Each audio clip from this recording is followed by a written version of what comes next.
Thank you, ladies and gentlemen.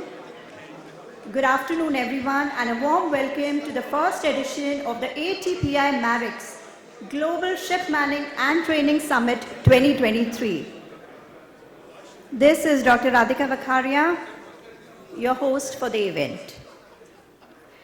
The ATPI-Marex Global Shipmanning and Training Summit is a significant event in the maritime industry, held after a decade in India. The summit represents a unique opportunity for industry professionals, experts, and stakeholders to come together and discuss crucial aspects of shipmanning and training. It offers an unparalleled opportunity to stay updated on the industry's trends, gain valuable insights, and network with key players in the maritime. Whether you are involved in crew management, training, or technology solutions, for this industry, this summit will help to foster growth, innovation, and excellence in shipmanning and training practices. I encourage you all to fully engage in the discussions today, to share your thoughts and experiences very openly. We are really pleased to have with us some of the most distinguished faces of the industry to share their valuable insights, and we promise a power-packed and enriching time to all of you. So let's hear a big round of applause before we start the ATPI-Marex Global Shipmanning and Training Summit 2023.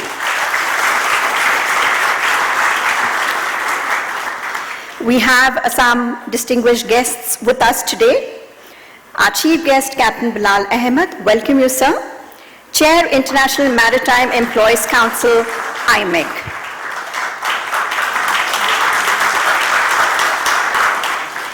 We have with us our guest of honor, Her Excellency Yacil Burillo, Ambassador, Republic of Panama.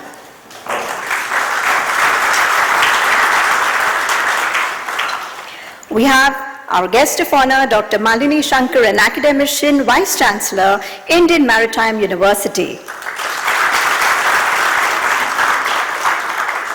We are expecting our another guest of honor, Mr. Shyam Jagannathan, Director General of Shipping India, in a short while. We also are joined by our special guest for today, Mr. Stephen Cotton, General Secretary, International Transport Workers Federation, ITF. Welcome, sir. Our special guest today, the beacon of the maritime industry, Mrs. H.K. Joshi, former Chairperson of Shipping Corporation of India. Our special guest and a mentor, Captain Rajesh Tandon, CEO, FASMA. He is also the Deputy Chair of the Advisory Board. Special guest, Captain Nitin Hardy, representing the ATPI Group.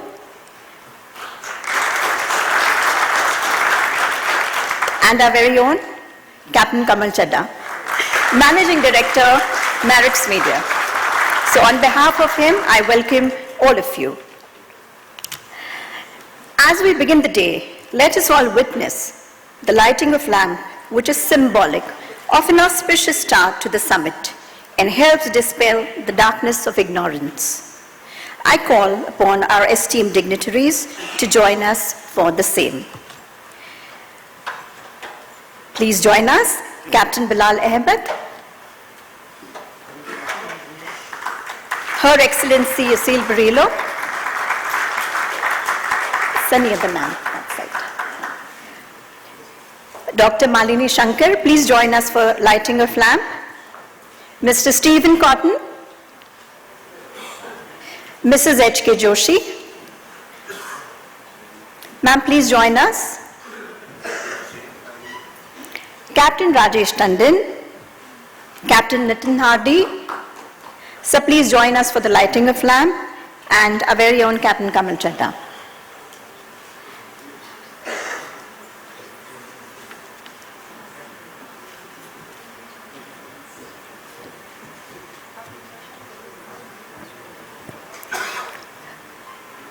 May we have the beautiful Ganesh Vandana being played?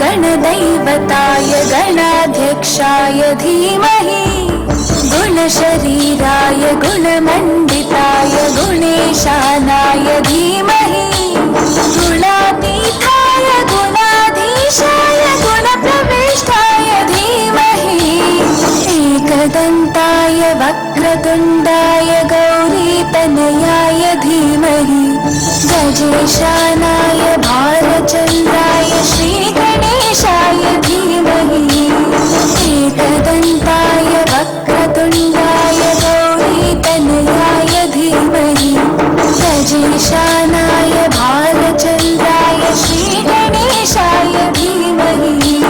I request Captain Bilal Ahmed to stay back on stage. Our guest of honor, Ms. Yasil Burilu, Dr. Malini Shankar, Captain Rajesh Tandon and Captain Kamal Chadha to stay back.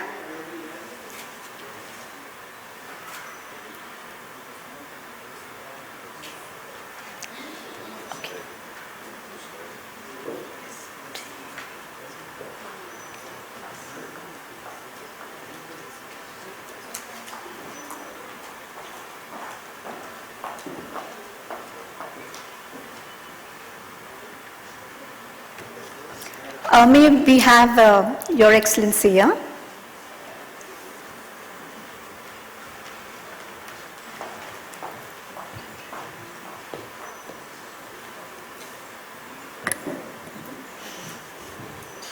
After that beautiful start, let us move ahead. The summit today is the manifestation of the vision of person who is known, respected and loved by one and all in the maritime fraternity. Known to be an avid reader, a progressive thinker, and a fitness enthusiast, he never fails to tickle your funny bone with his one-liners. I hope you all have already guessed the person I'm referring to. Ladies and gentlemen, please welcome Captain Kamal Chadha, Managing Director, Marex Media, to deliver the welcome address. Please, sir.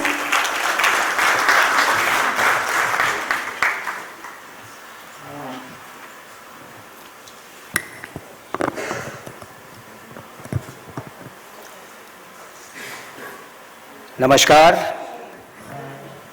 Good afternoon. I just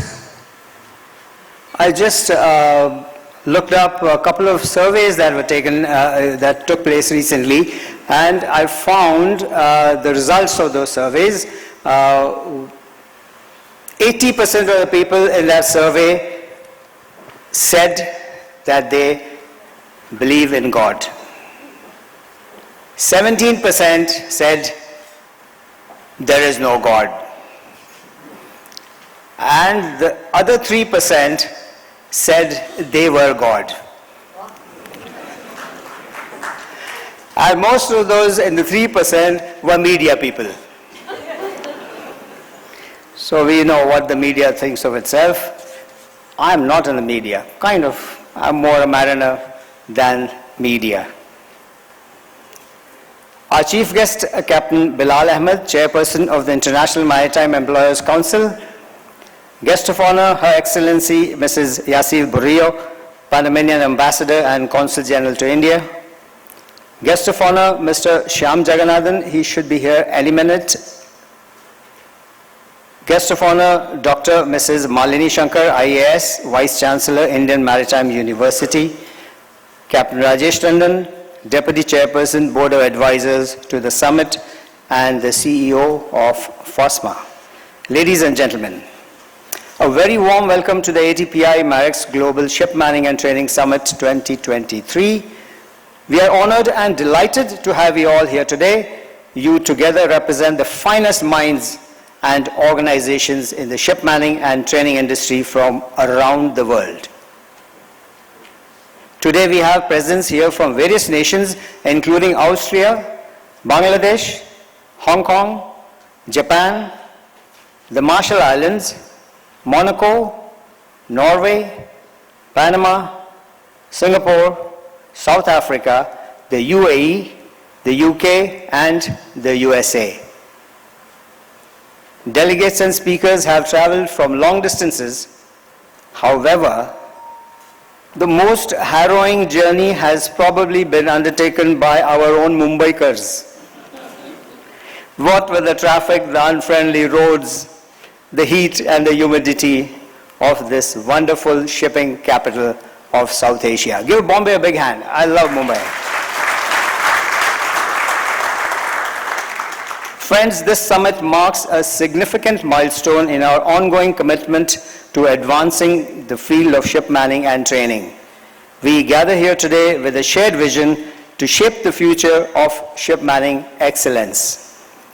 The maritime industry is the backbone of global trade, responsible for transporting over 80% of the world's goods, and this global marine transportation is squarely founded upon its ship manning sector, which is diverse, dynamic, and ever-evolving, and one that demands constant innovation, collaboration, and adaptability, which in turn leads to our theme, Preparing for 2050.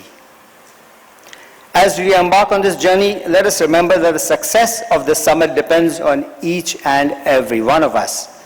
Your active participation, thoughtful contributions, and open-mindedness will be the driving force behind our collective progress.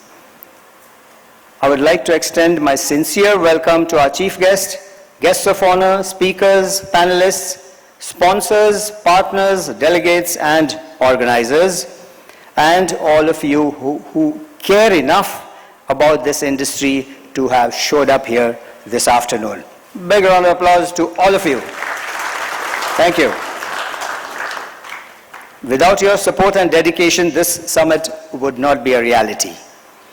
Let us embrace the days ahead with enthusiasm and a commitment to excellence. May this summit serve as a platform for us to learn, connect, and forge new paths towards a brighter future for the ship manning and training industry. Once again, welcome to the ATPI-Marex Global Ship Manning and Training Summit 2023. Thank you, Captain Chanda. This conference would not have been possible if we had not received the untiring support of a remarkable persona in the maritime industry, a stalwart and a great supporter of Marex Media and its endeavors. He is also the Deputy Chairperson of the Advisory Board for the Summit. May we have a big round of applause for Captain Rajesh Tandon, Chief Executive Officer, Foreign Owners Representative and Ship Managers Association. An alumnus of T.S. Rajendra, he has sailed on various types of vessels prior coming ashore on 1991. He has over 32 years of experience in various senior management positions ashore with V Groups, from where he retired from the position of Global Director, Industrial Relation and Seafarer Development and President V Ships India. He is currently serving as the CEO of OSMA, and on the occasion of National Maritime Day on 5th April 2018, he was conferred with the Varuna Award in appreciation of his continued outstanding contribution to the Indian and international maritime sector. So we are very pleased to have Captain Rajesh Tandon here with us, and on this occasion, I request him to please speak a few words.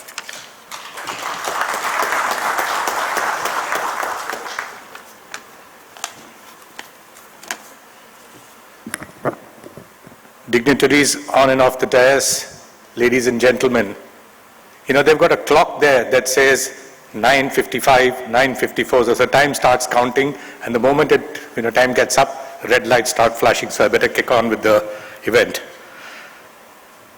As we gather here today for this Global Manning and Training Summit, I am overwhelmed with the interest from all stakeholders within the maritime community addressing one of the most pressing and relevant subjects of our time. Our presence here today underscores our shared commitment to the sustainable and responsible growth of the maritime industry. The outcomes of COP26 have brought a heightened sense of urgency in addressing the challenges that loom large for us. The maritime sector plays a pivotal role in this global effort, and it is heartening to see the world's attention focused on issues of environmental sustainability, decarbonization, and responsible resource management. And I stress on the word resource because that's where we're talking about seafarers in particular. The shipping industry is undergoing a significant transformation driven by automation, digitalization, artificial intelligence, and green technologies. But who's going to drive the ships in this changing scenario? The seafarers, right? It is estimated that approximately 800,000 seafarers worldwide require new skills. India, with its vast coastline and inland waterway opportunity, can position itself as a key contributor to the evolving shipping landscape while aligning with the technology changes necessitated by the United Nations Sustainable Development Goals. With a growing population of well-educated youth, this highlights an opportunity for India to emerge as a leading force in global seafarer supply and help reduce frequently reported shortage of qualified seafarers globally. This can be achieved by only enhancing awareness about our industry and change the perceptions. The subject will be discussed further in one of the sessions later on. Our intended speaker for this address, Shri Arun Sharma, Chairman of the Advisory Board and Head of the Indian Register of Shipping, is unable to join us here today because of his other commitments. That's why I was the fall guy to come and take his place. We must acknowledge the invaluable contribution of the advisory board members, domain experts in selecting conference topics and securing the speakers. Which brings me to the speakers and panelists. The galaxy of speakers and panelists you see here are global industry leaders within their own organizations and domains. They have made a reputation for themselves as committed supporters of our industry and have a particular interest in seafarers' welfare. Their willingness to accept, to participate, and share their thoughts speaks volumes.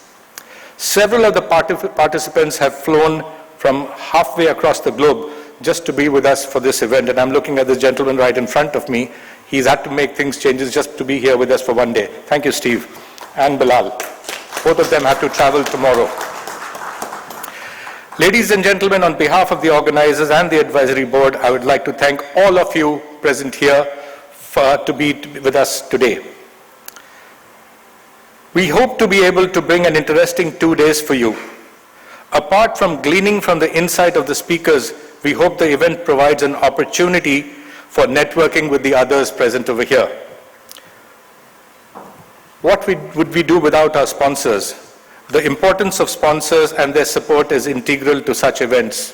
Thank you, all the sponsors.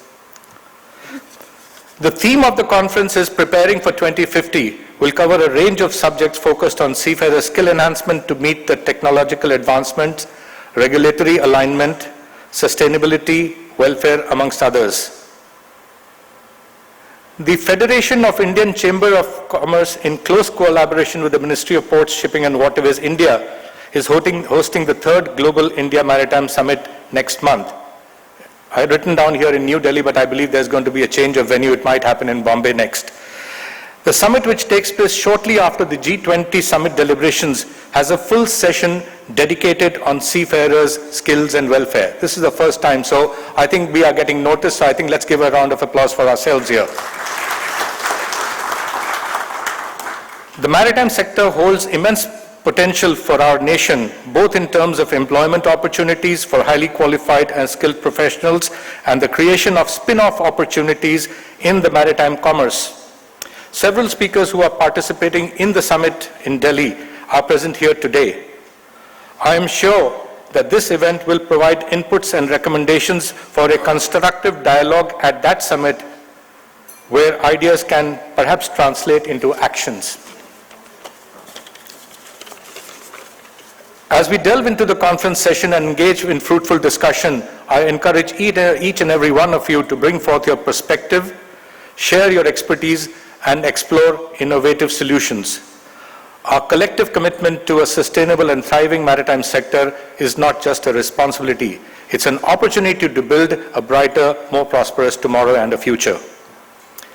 In conclusion, I once again extend my heartfelt appreciation to all the participants, domain knowledge experts, board members, delegates, and sponsors for making this conference possible. Together, we can navigate the challenges ahead and seize the opportunities that lie on the horizon.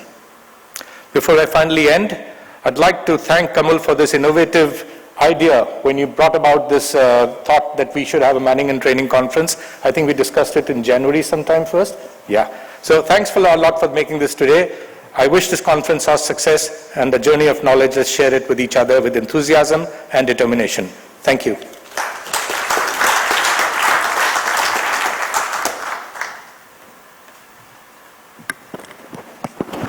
Thank you, Captain Tandon.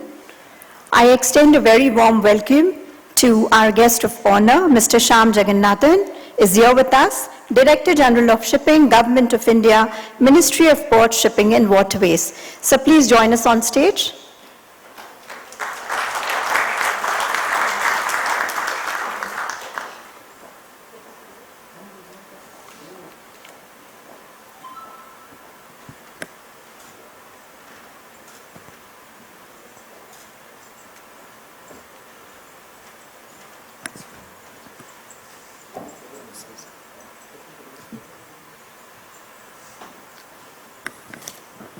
A very warm welcome to our Director General, Mr. Shyam Jagannathan.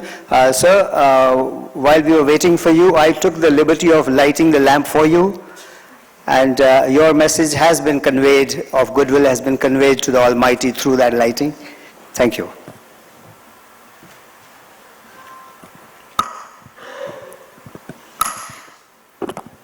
We are fortunate to be graced today by the presence of Her Excellency Ms. Yacine Barillo, Ambassador and Consul General of Panama to India in this summit.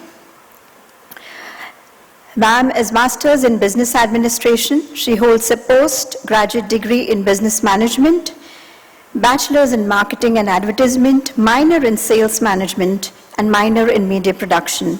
She has over 15 years of experience focusing on regional marketing for Latin American, working at a variety of highly recognized global brands, corporations focusing in areas such as direct marketing, consumers, retailing, wholesaling, medium business, and large enterprise, education and marketing relationships. We are extremely fortunate to have Her Excellency here with us today, and may I take this liberty to ask her to kindly come forward and speak a few words on this occasion.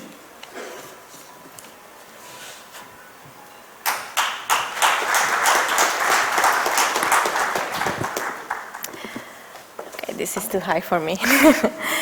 Good afternoon. It would be better if, yes. I don't know. It's okay. It's okay. I can stay like this. Okay. Good afternoon, Captain Kamal Shada, Managing Director of Marex, and Delphine Estiverio, Joint CEO of Marex. Thanks for the invitation. Esteemed guests of honors, chief guests of honors, and ladies and gentlemen.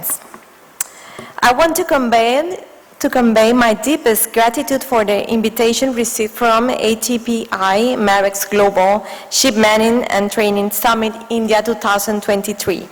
I'm sure that positive ideas and best practices will be shared and exchanged for the good of seafarers. Since I arrived to India in 2020, immediately I started to engage with you, my customers, in Mumbai, and we are sharing our valuable customer from our Panama flag registry by innumerable encounters that just led me to understand how important this industry is for my country and for the world. The Consulate General of Panama in Mumbai, India, is a very important branch of PMA for my country. Please consider us as your good neighbors. We have in our consulate more than 40 plus companies here in India that relies on the good reputation of our administration and services, where more than 45,000 Indian seafarers are welcome to the fact of imminent support from our side, working in our fleet, among others, to bring supports to their families within this maritime activity. After 3 years of visiting our clients and in Mumbai, in Chennai, in different parts of India, I can conclude the following about the maritime sector. First, the well-being of the seafarers are being observed in every center. I feel that the management and the directors of the maritime companies are like parents taking care of their children. The children are the maritimes, the seafarers that are outside in the sea. So this parenthood is something I really admire of all these Indian companies. The supports to the seafarers' families, especially during the COVID. Every company and every director I sit on was worried about their personnel and truly committed to get the right communication of the seafarer with their families in all the times. The psychological support the seafarers receive is also being seen in my visits. It is important to also take care of the mental health of the seafarers. The large and well-done training centers that I have observed here in India, the positive working environment in each of the offices I visit, the state-of-the-art simulators and technology that really impressed me, the measures of qualifications, choosing the best of the best to go outside the sea. As I mentioned before, in our ship registry we have around 45,000 Indian seafarers, and we are very glad of the quality of services that they are doing throughout the world. So beside these comments, I would like to share with you some good news regarding the Panama Ship Registry and the country itself. So for the first time, we have a Panamanian as the Secretary General of the IMO, as you may know, which is Arsenio Dominguez. All the countries of the world were supporting Panama in this initiative, and he's an excellent professional, and he's the first Latin America person to also be in this position. So we're really proud of him, and we really believe he will do a great job during his tenure. He has two phrases I would like to mention. His main commitment is to put the people and the planet first. He will deliver on his commitments, take actions for positive outcomes, ensure that the maritime community is securely positioned as a crucial player in a truly sustainable future. He will bring focus and fresh energy to the organization priorities, including seafarers and vessel safety, and of course, decarbonization, which is a priority for all of us. Number two, I want to take the advantage I have the word here with all of you to clarify something. Although the Panama Canal has reduced the entry of ships, and you know it's in the news, we are still operating very positively. So since the start of the operations of the Panama Canal, it was planned to always come with the right quantity of water. I want to just make a pause here and try to explain how our administration and the construction of the Panama Canal was done in Panama, because Panama is the 5th country in the world that has the most precipitation in the planet. So when people talk of building the Panama Canal, of course they have to think about to always have the water for the reservation and everything that the operation may need. So Panama is one of the wettest countries in the world. Although we know that, also we create an artificial lake beside the canal, which provide waters to the province of Panama and Colón and half of the population of Panama. So we have to reserve water for our population and also for all the operations of the canal, thanks to this artificial lake created since the beginning of the Panama construction. So we talk about that also. And also we reserve by law of the Panama Canal watershed, which is like all the forests surrounding the canal. I know that some of you have already passed through the canal and has observed this watershed protected, and all these forests protected to always attract rain, so the Panama Canal can have fresh water during its operation, and this is protected by law. And we are always working in the reforestation of it, and it's always under scientific investigation in how to improve more this watershed. Also, in 1916, when the second locks of the Panama Canal were built, we always and the guitarists always talked that it was a must to construct in the engineering a way to save more water. Even if we have water, we have to save more. So in this post-Panamax second lock, it was already built 16 basins, which can reuse 60% of the water already being passing through the canal. So this was a very good strategy that we already use. But this May 2023, we have experienced the driest period of time after 72 years, since 1950. And the climate change is affecting all of us. We can be super ingenious as Panamanian and think about it, how to improve and have the best and most intelligent people working all over the day to see how we can operate the canal with the best capacity we can. But you all know that this climate change is affecting all of us. And it's affecting the goodwill and predictions of our human efforts, and a small country such as mine is also being affected. So what is the situation right now? I think it's positive, because consistent with this draft, during this period, 32 vessels per day will be transiting the canal, down from an average of 36. So it's only 4 ships less per day in normal circumstances. It is worth noting that Neo Panama's transit capacity will remain largely unchanged at an average of 10 daily transits. The Panama Canal announced that the queue of vessels waiting to transit has shown improvements, standing at 108 at both entrances of the waterway, where there are 20% less vessels waiting in total since last week, which is normal for this time of the year. So for the future, the Panama Canal already has planned a lot of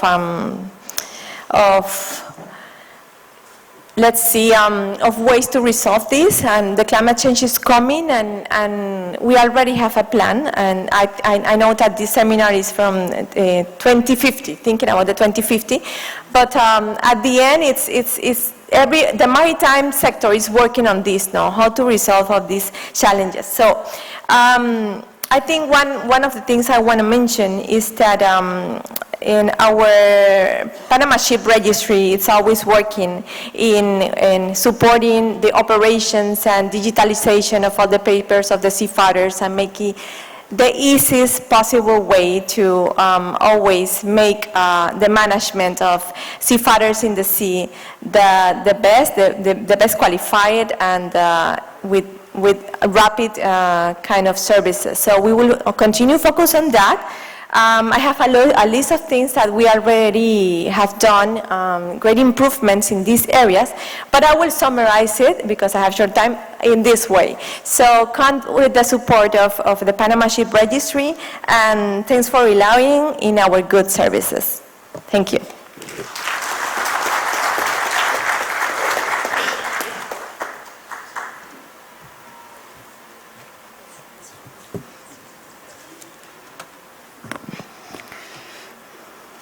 Good evening.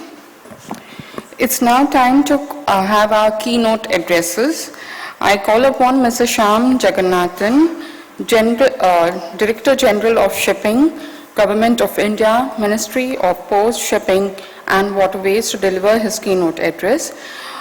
Mr. Shyam Jagannathan, an IAS officer, has been appointed as the Director General of Shipping, Ministry of Ports, Shipping and Waterways, in the rank and pay of the Additional Secretary to the Government of India. He is a 97 batch officer of Assam Meghalaya cadre, currently serving as Development Commissioner, Santa Cruz Exclusive Export Processing Zone, Special Economic Zone, Mumbai, Department of Commerce, Ministry of Commerce, India, and Industry. Sorry. Mr. Shyam Jagannathan.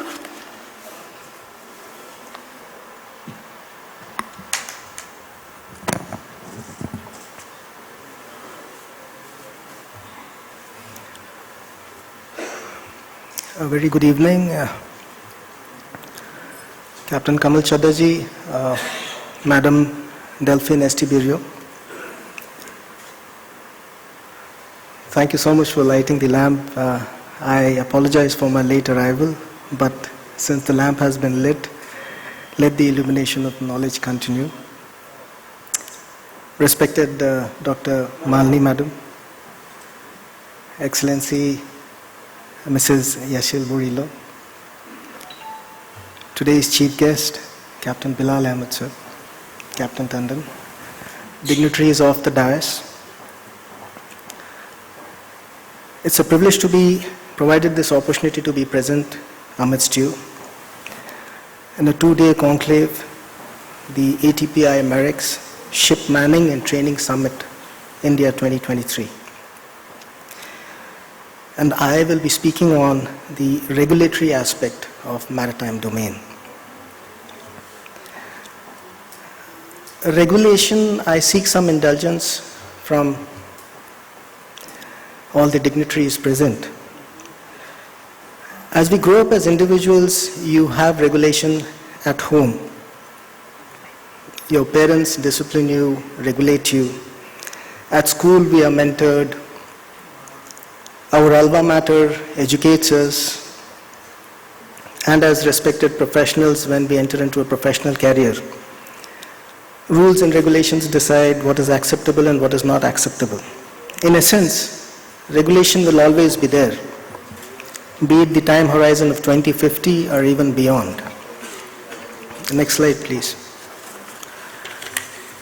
These, of course, are caricatures, but I am not attempting to be flippant.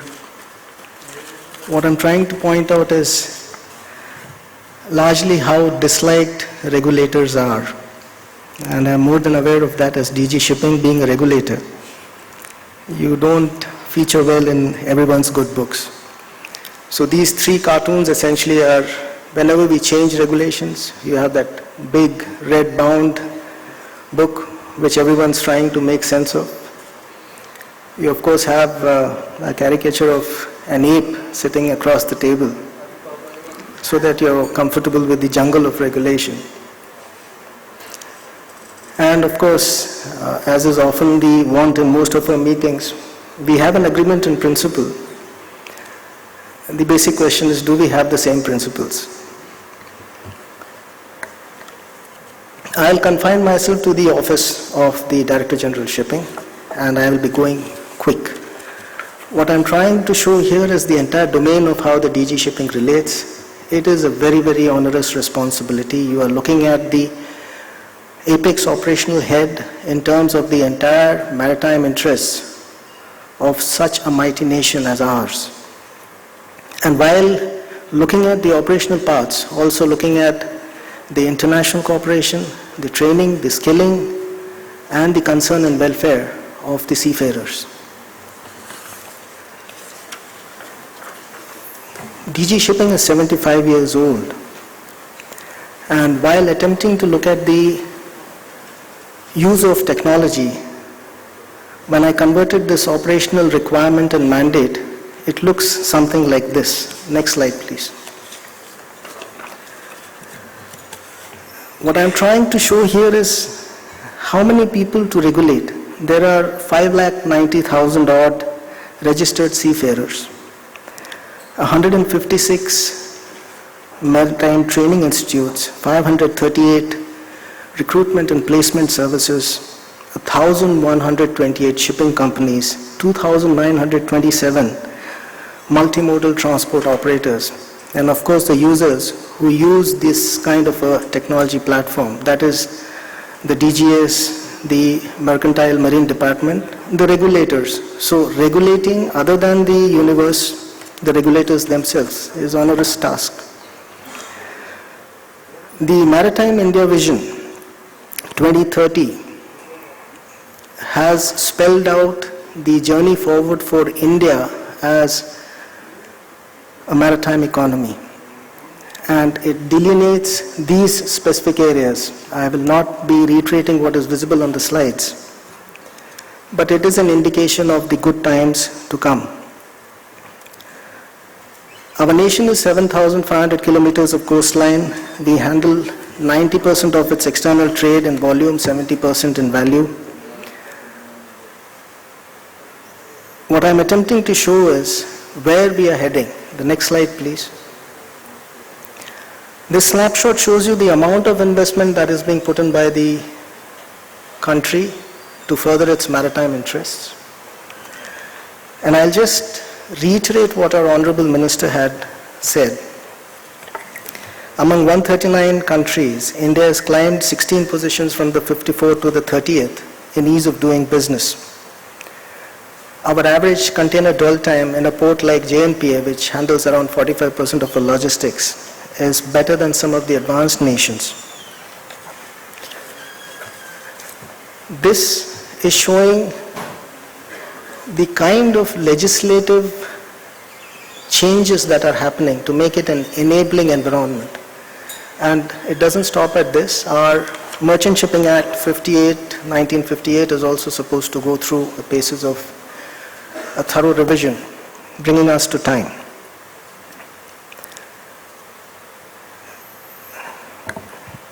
Our Honorable Prime Minister, sir, had given a vision of Amrit Kal. It has 5 pran, 5 woes. The goal of developing India, elimination of any trace of colonial mindset, honor and pride in our roots, development of unity, and a sense of duty among citizens. I spoke about the Maritime India vision. This is how it quantifies what is to be done. The extreme right shows you the targets, which is an official document telling us where the journey is. It is on the web. It is a published document telling that this is what we are working for. It is indeed challenging to regulate. And next slide, please. I'll just talk about a case instance. Say maritime incidents happen, regulators then define them as an incident, but you look at it as a violation, an emergency, casualty, serious casualty, disaster. Next. We break it up into our own internal hierarchies. I'm just trying to show you the crisis management team and how it deep drills into each specific incident that happens. Next. This is just a graphic of the technological platform that is used. If you understand the complexity, because the right side shows you the display wall and the control operators, that shows the data analytics and the real-time feed which comes to the command control center. The multiple databases, say for instance we use charts, bathymetric database for the vessel location. But all this is essentially to ensure only one single objective. It's the safety and the security of the seafarer that is paramount. I can basically say that having joined for the last 2 months plus, incident management per se, ensuring that a seafarer is cared for, it's like every day is lived like it is your last. Multiple number of times there are instances where a vessel is, say, run aground, the crew has been held up, empty Ashi in Indonesian waters, Advantage Suite, which basically has been marshaled by Iranian Navy, and it is with cargo, not allowing signing off even with the minimum safe manning. We have had incidents like the Fremantle Highway, the fire, we had a casualty on board. Simple things like even relocating the mortal remains is also something which can be quite tasky. This is what I think is regulation, the central attributes of what would be there for 2050. You need quick turnaround times, it has to be transparent, it has to be non-ambiguous rule framework. Stringent for no-go or should not do areas, say for instance marine pollution. It has to be incentivized to promote progressive growth, it has to be inclusive, person agnostic and yet situationally responsive, universal and ubiquitous, standardized and non-discriminatory, data-driven, progressively and usually. Essentially these will be the elements for regulation I see.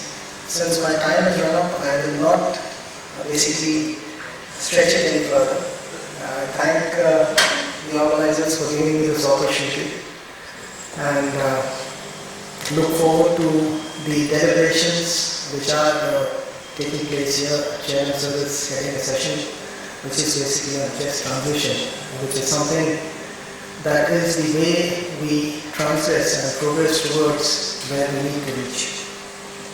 I would also like to acknowledge the presence of Mr. Stephen Cotton, the General Secretary of ITF, and also Madam Joshi, Captain Director, and several others. Thank you so much for your patience here.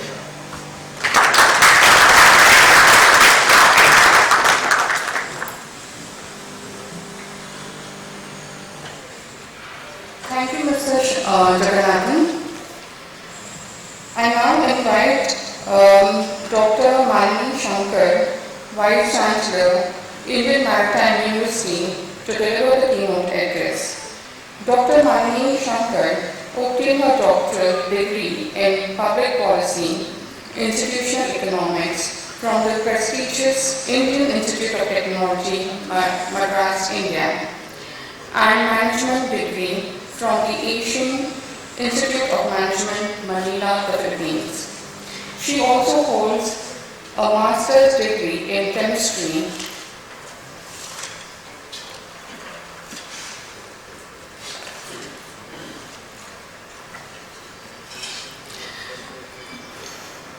A key assignment had been in industry, electricity, and water sectors. Prior to the current posting, she was Additional Chief Secretary to the Government of Maharashtra.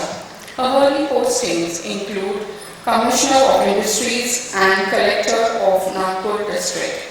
Dr. Malini Shankar has been a recipient of several academic recognitions: National Merit Scholarship of Government of India, International Fellowship for Exchange Studies in the USA, the Pi Beta Kappa Scholarship for Higher Education, SIDA Scholarship for Management Studies. In recognition of her professional achievement, she has been invited by academic and professional organizations to contribute to policy making. She was a member of Government of India Task Force for Water Policy and a member of Sub-Task Force of Urban Water Management. She was also invited by the ADB Manila as a keynote speaker in the Second Asian Irrigation Forum. Dr. Malini Shankar.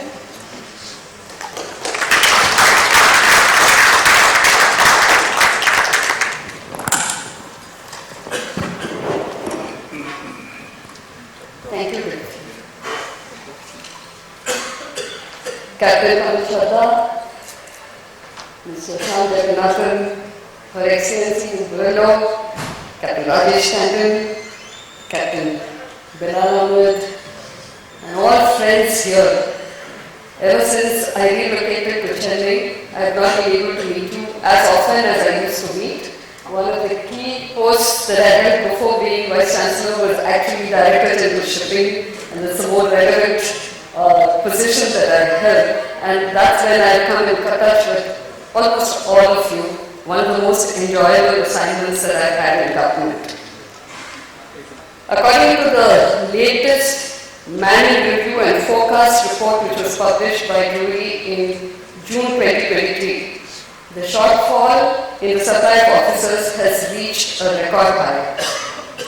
The report goes on to further state, and this is the summary of the report, that in 2023, the gap has widened to a deficit equivalent to about 9% of the global pool as against 5% in the previous year.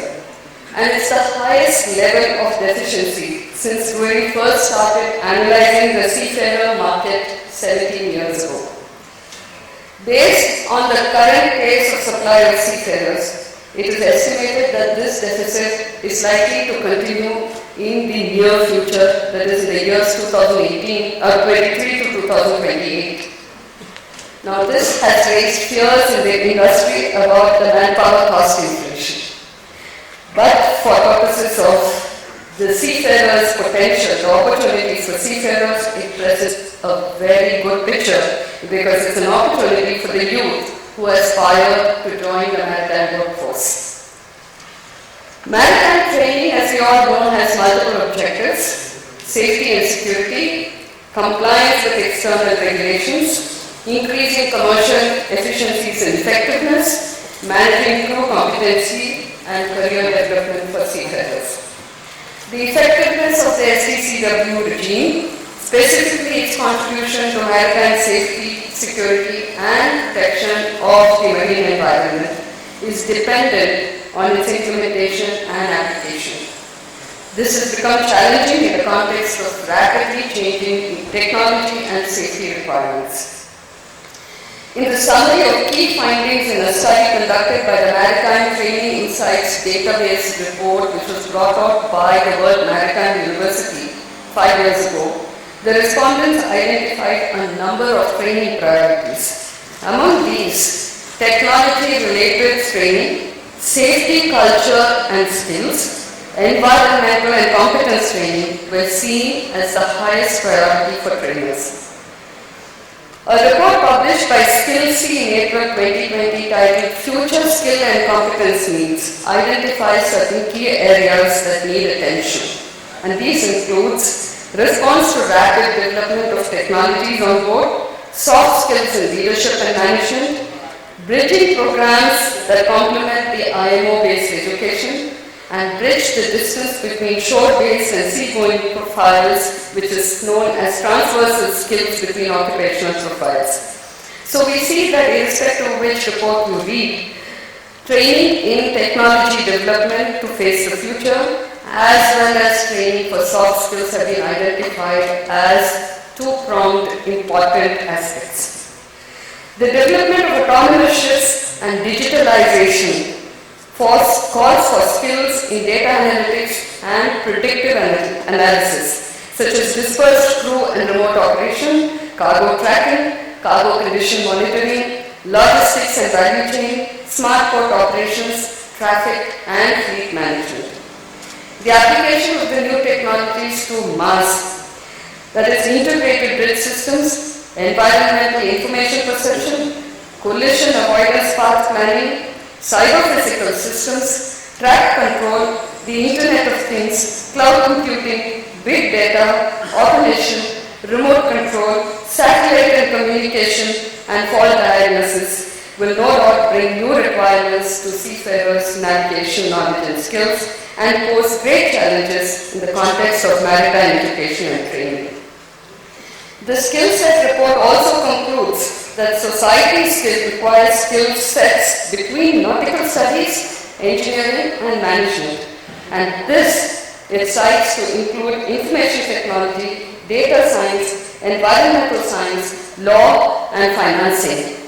The Director General of Shipping spoke about regulations, and this is another aspect that the cadets have to be trained in right from the early years. And we find that when they find the subject very dry, when it is taught in the classroom, and it is with this background that the Indian Maritime University launched an exercise called the IMO mock competition. This year, that was launched in the first year with the collaboration of the Institute of Marine Engineers of India, and it met with very good feedback and success. And we have many of you here have been mentors, judges, evaluators, and the students have gained tremendously from it, not just the knowledge of the international conventions, but also their ability to absorb information, do some research, and engage in verbal and oral written communication.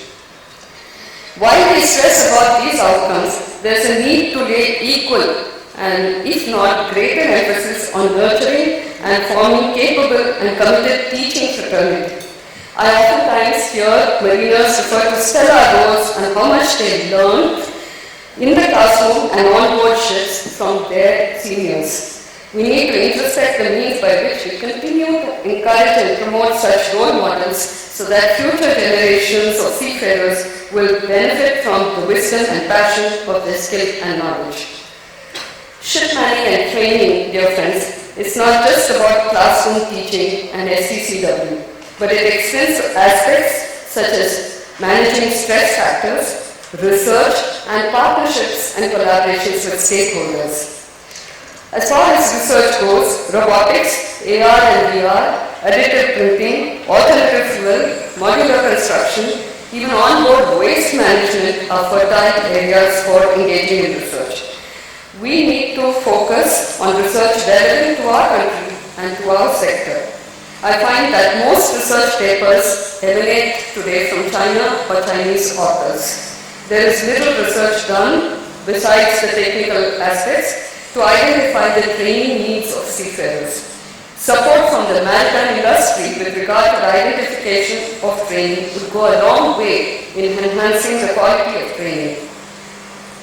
Stress factors of seafarers includes, besides just disasters, accidents and piracy issues, environmental stressors such as motion, noise and vibration, fatigue, isolation, dealing with multinational crews, impaired treatment operations and limited recreation.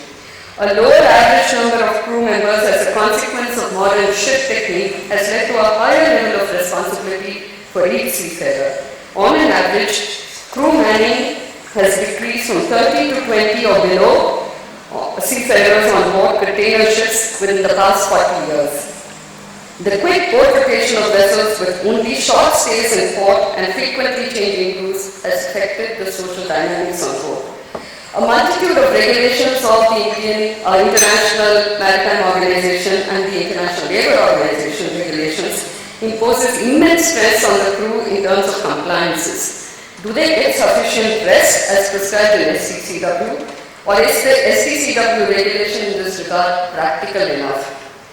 The pandemic has accentuated the downsides and even led to seafarers preferring shore jobs. Mentorships at each level by NPIs as well as the industry will definitely mitigate this situation. And finally, the role of the industry. The mining industry indeed faces a challenge of recruiting, motivating and retaining the workforce given the fact that there is a potential reported shortage of officers as well as non-officers, the mental and physical health issues and the propensity to migrate to offshore jobs. The majority of industry remains deeply invested in the welfare of seafarers and maintain the delicate equilibrium between their well-being and the cost effectiveness of the business. Opportunities exist for industry and academia to join efforts in maritime education and research. This can be achieved through the establishment of centers of excellence for skilling, investing in industry-relevant research projects that enables lab-to-land applications, contemplating a system of sustainable mentoring of cadets and young professionals, and from the academia's point of view, ensuring a steady stream of professionals who are committed to sharing knowledge and skills in the classroom. The G20 has proven that India is on a roll. The Maritime India Vision 2030 is a document that has highlighted the prospects and action points to take us towards 2050 and beyond. It is up to us to unite and make that happen. And I think this summit would definitely lead us in that direction. My best wishes for a very successful, vibrant discussion during this summit. And thank you so much for having invited me to share thoughts. Thank you.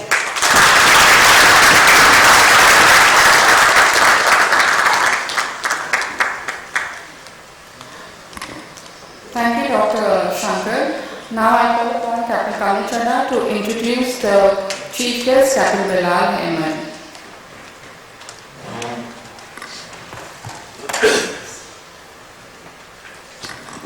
Thank you, Rafin. Our chief guest, Captain Bilal Ahmed. After 22 years at sea, Captain Bilal Ahmed has had a successful career ashore, managing and developing Singapore-based tanker operators Western Shipmanning. Captain Ahmed is now their managing director, and having worked closely with IMEC for over a decade, in 2019, Captain Bilal was appointed as chairman of IMEC. He regularly partakes in pay negotiations. Interesting. assisting the Secretariat in various training initiatives, and was closely involved in setting up IMEX cadet program in the Philippines, which has helped produce over 1,500 graduates so far. May I, of course, say here that there are some union people over here, so Captain Bilal Ahmed, pay negotiations is definitely an interesting subject over here. May I invite Captain Ahmed to please come and address the audience. Thank you.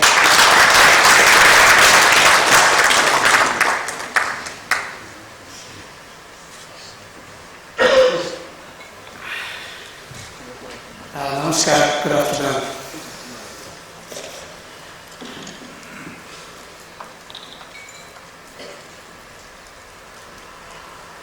Honorable Director General of Shipping, Mr. Jagannathan, Dr.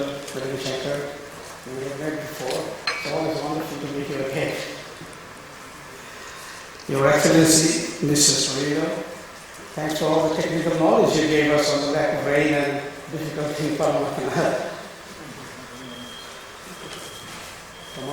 Thank you for inviting me. Captain Chandan, I have known him more than probably many of us here in this room. Always nice to meet him again. Stephen, thank you for coming, taking a long flight. I believe you arrived at 2 o'clock. Yeah. And be with us. Thank you very much. Distinguished guests, ladies and gentlemen. I am honored and delighted to be here today to talk about our industry, which I believe, and I've tried to pass this message everywhere I go, is at a crossroads. Technological changes, I think many of us are aware, and introduction of this new technology means massive changes are needed on how we manage, train, and take care of our seafarers. I want to talk about COVID and cooperation. Started as a crisis, but ended as a cooperation, which was unprecedented in the shipping industry. Though it already seems distant memory for some, we should always remember, especially in a forum like this, and probably we should remember in many years to come, the sacrifices made by the seafarers and how the crisis brought the industry together. India was a shining example on how to bring all the stakeholders together, including the government shipping, and DC Shipping and Ministry of Foreign Affairs in particular, to address the crisis and facilitate crew changes. And I think she is here, Rajesh is here, Naveen is here, many of us who worked in those days independently to make those crew to move from, come home and go enjoy ship. Wonderful work done in those days. Internationally, and I think I need to bring that perspective here, IMEC, ITF and ICS worked together to create a joint action body that created sufficient pressure on governments, IMO, ILO, local authorities, charters to assist movement of seafarers. In particular, together with Singapore MPA, we first created crew quarantine and movement related protocol. I think that protocol was a success. The protocol was recognized and duplicated globally that allowed the local governments to allow seafarers to travel in and out of ships. And vaccination followed. We all worked together on this. And the reason for me to repeat is this: the crisis is not over just because it came and gone. We need to be prepared and remember this for future. I am happy to announce the global cooperation lives on among especially ITF, ICS and IMEC to tackle upcoming challenges in the industry. We have signed an MOU to work on crew training, crew welfare, and work on UN Just Transition Goals. I could explain and elaborate these, but I'm sure we're all here very much aware of what all this means in detail. This is and will be a game changer in facing the challenges in our industry. I'd like to repeat this. This cooperation among these three organizations will be a game changer in upcoming challenges, how we tackle and how we bring everyone together. As part of our new cooperation, an industry summit was held in Manila in June this year, attended by global maritime leaders, including many from India. The conference was inaugurated by the President of the Philippines and was hailed as a success. The message from the summit was for everyone connected to the industry to work together and finding solutions for the industry, for future and for our seafarers. I think we all recognize that shipping, and I think we repeat ourselves many times, is a very fragmented industry. Even within a big country like India, we all at times cannot work together and think of globally, it is nearly impossible.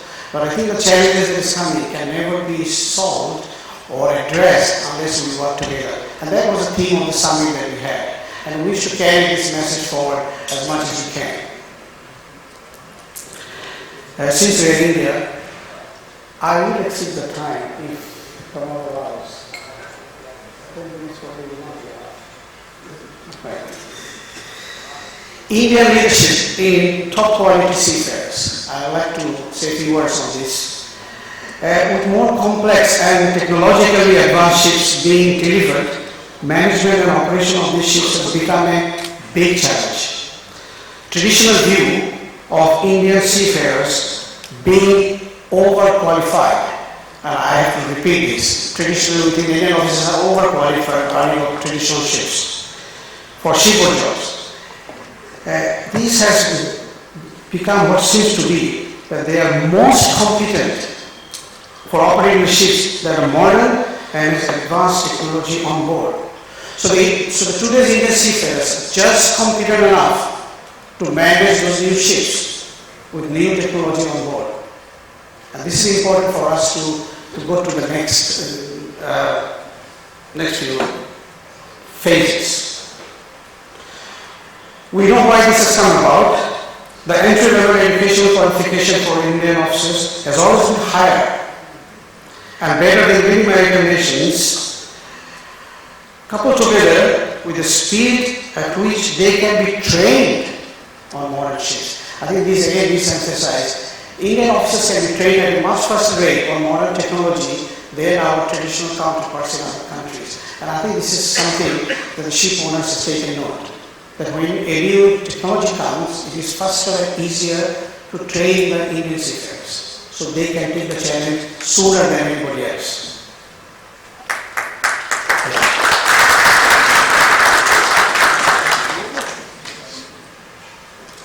The traditional views on minimum standards, and I think we are in the middle of another revision of SSW, which again will be talking about minimum standards. I think it's thrown out of the window. The ship owners who are investing heavily on new build complex ships such as the dual fuel ships are looking to Indian officers to operate those ships. Though India has provided leadership in our industry for many years, today the situation is such that it's imperative that India takes the mantle of not just providing a limited number of competent officers as it does today, but to embark on a program of increasing the number, may I say, exponentially. So if you imagine a scenario that 10 years, 20 years from today, all the ships will be really modern and technologically advanced, and we need Indian officers to manage those, we need to increase the numbers at a much rapid rate. and much huge numbers. Global shortage of seafarers. I mean, you see the recurring data that comes every year. India can and must play its dominant position to assist global shipping by increasing its numbers, not just for officers, but also for the ratings. We have a lot of people who are in the policy body. I hope this will be taken up seriously. There will be a lot of policy body that takes up all these issues. Since I am chairman of IMAC, I need to talk about IMAC in India. Many of us here in this room would be aware of IMAC's historical role in India for decades. IMAC was reinvented as Global Employers Organization following the collapse of old London Committee on Asian Seafarers, which was all about Indian seafarers at the time.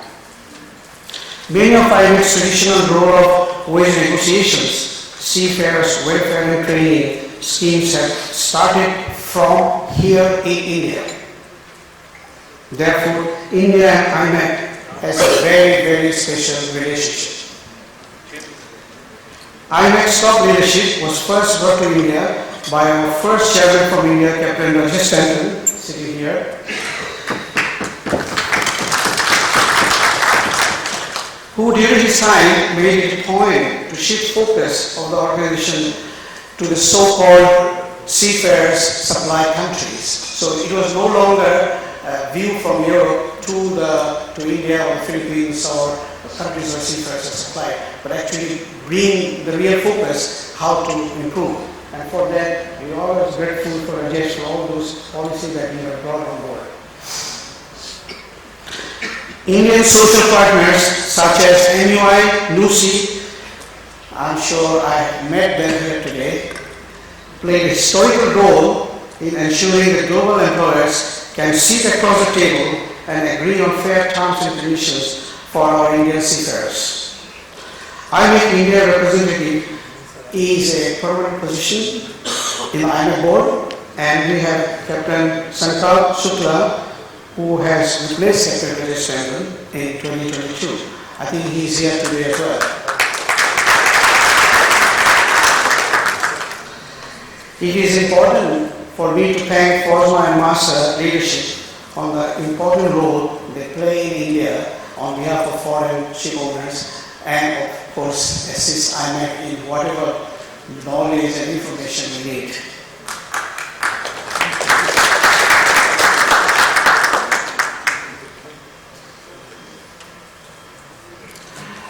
For more than a decade, IMAC has been playing an increasing role in maritime training globally, especially in the Philippines. This involves training and many other value-added training needed to cover the gaps identified by our members. IMAC provides free of charge training, the trainer program supervised by Solan University, and I believe it is also available for India.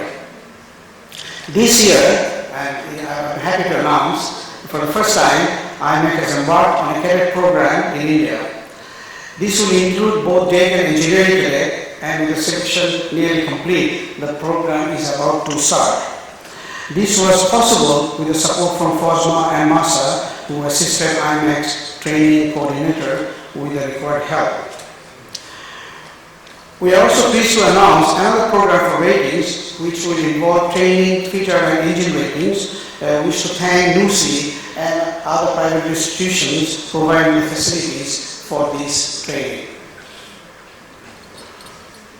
I think one question that I'm sure you might all be asking, why now and why so late? I think the simple truth, I think we all agree, that with India's high quality of training already available, it was never considered a necessity for IMAC to come in to provide any help. And this has always been the feedback from our members as well. However, IMAC plans to partner on a smaller scale and be involved in the future of Indian training environment and bring expertise in areas that is meant to be complement on what is already being done here. And I can tell you, because I am an operator on a daily basis, I know there are gaps in knowledge, there are gaps in understanding, and that IMEX exposure and coordination with ICS and ITF, we can be complement some of the gaps that may exist, may not, but if it does, then we can come in and do that part. I just like to say a few words on UN just transition goals and the technology and the climate related issues. We are all aware. If I repeat myself in detail, it will be boring. But again, repeating what I said in the beginning, our industry is at crossroads. With technological innovation driving the modern shipping, coupled with climate change pressure and UN sustainability goal.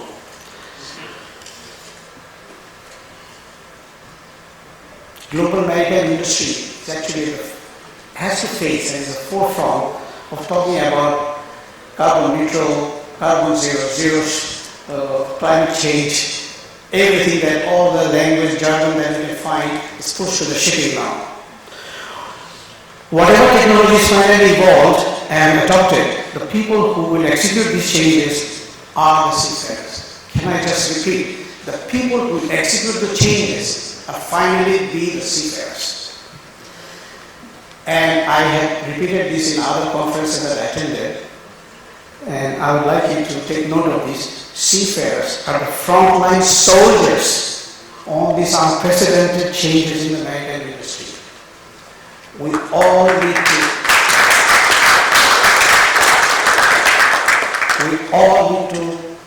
keep that in mind, whatever we try to do. We must all work together to support them in training, in their welfare, in whatever they do. We can already see we are falling behind in attracting young people. Why? Because we are not taking care of them enough. That must change. On my concluding remark, India is a global leader in supplying the most competent seafarers. It is important India considers more active role in shaping the future of seafarers, not only for Indian seafarers, but also for the rest of the world. You are already, many of us in this room is actually already doing it. So the companies are managing global crew management, actually taking care of global seafarers from other countries. But I think as a nation, as a country, we need to take our dominant position and how we can help the global seafarers. Indian leadership in seafarers training must take front seat by extending support to countries who lack competent seafarers. I would suggest an initiative from India on this. And this comes on the background that IMEC and ITF has been working on finding additional resources from other countries to fill the shortage of seafarers. And in many of those countries who have seafaring tradition for many years, but what they lack is training, not the infrastructure, but more about trainers, more about how to train them. And I think in India we have more than enough. And again, this type of initiative in an international and global scale is difficult to start. But again, similar to, we spoke about India's leading role in seafarers. On the training side, if that can be done, it will be greatly appreciated. I was very happy to be here. And Kamal, thank you very much for inviting me. And I met many friends and hope I can be here again. Thank you very much. Have a good evening. And I hope that this summit is a success. Thank you very much.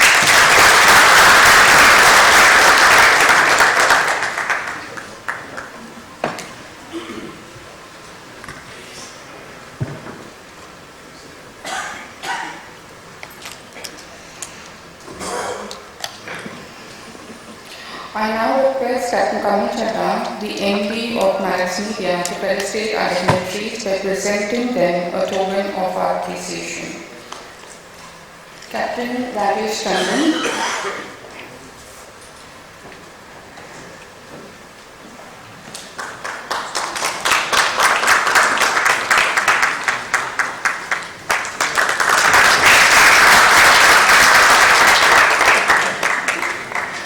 Dr. Malini Shankar.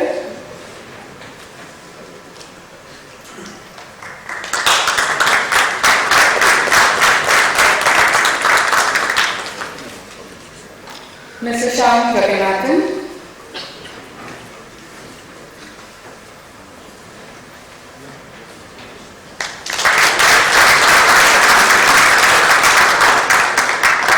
Her Excellency Yasser Burillo.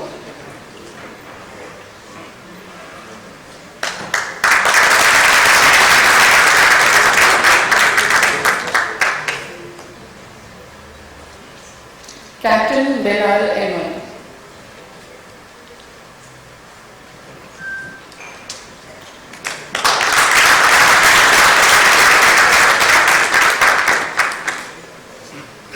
I request all dignitaries to please stand for a group photograph.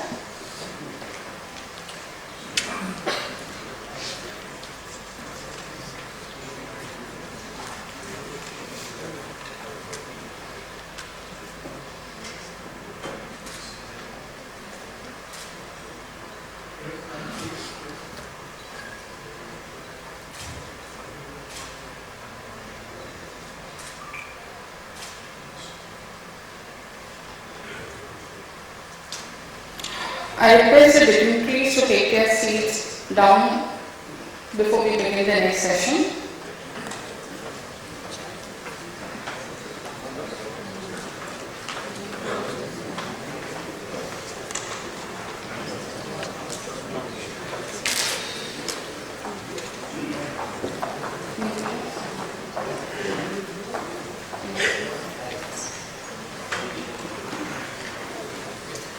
Ladies and gentlemen, before we break for tea, we have this wonderful book written by one of our compatriots, Captain Shaukat Mukherjee, and he's set up a little place out there where you can go and check his book. I'll just read out a little bit about his book. He says, ladies and gentlemen, today we present Behind the Tricolor, a book commemorating India's 75 years of freedom from British rule, launched on 29th July in Mumbai. Authored by our very own Captain Mukherjee, this book unveils the lives of 75 unsung heroes of India's independence struggle, and these 75 belong from 11 states of India. It's a tribute to their bravery, and since its launch, it has sold over 400 copies, a testament to the patriotic fervor of the citizens of India. Captain Mukherjee will be here with us today for a short while and has generously offered a special discount for our audience. This is your golden opportunity to secure your signed copy and honor those who paved the way for our freedom. Let us cherish their sacrifices and inspire future generations to value our precious gift of freedom. Thank you for your attention, and join us at Captain Shaukat's table to be part of this tribute to India's history. That's Behind the Tricolor, and there's a little desk over there where you can meet Captain Shaukat and have your copies signed by him. Thank you.